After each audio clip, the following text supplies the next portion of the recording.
La crise existentielle moderne nous confronte à un profond dilemme. Qu'est-ce qui transforme la pensée en force sociale ? Dans un écosystème d'idées où la psychologie de la transcendance joue un rôle crucial, les mots peuvent être plus puissants que les actions. Lorsque nous réfléchissons à des concepts tels que ceux développés par Hegel dans « Phénoménologie de l'esprit », nous comprenons que les idées non seulement façonnent notre perception, mais peuvent également devenir des armes entre les mains de ceux qui les comprennent et les manipulent. La polarité d'une pensée peut influencer la subjectivité collective, générant un impact qui transcende l'individu. Ainsi, chaque conversation, chaque idée partagée devient une pierre angulaire dans la construction d'une nouvelle réalité. Dans ce jeu d'influence, la clé réside dans la manière dont nous interprétons et diffusons nos idées. Vous êtes-vous déjà demandé quand vos pensées deviennent des armes qui façonnent les réalités ? Au carrefour de la crise existentielle moderne, les idées ne sont pas de simples murmures intérieurs, mais des forces sociales capables de construire ou de détruire des mondes entiers. Ce voyage algorithmique interdimensionnel vous invite à explorer comment la psychologie de la transcendance et la physique des émotions convergent pour révéler le pouvoir caché de chaque mot que vous prononcez. Dans un écosystème d'idées où la subjectivité collective est étroitement liée à la résonance émotionnelle, la question fondamentale émerge: qu'est-ce qui transforme la pensée en force sociale ?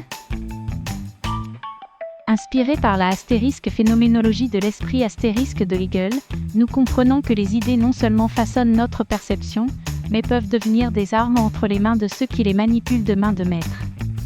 Ce phénomène n'est pas une coïncidence, mais le résultat d'une alchimie cosmique où la physique de l'âme et la neurotranscendance convergent dans un effondrement quantique émotionnel.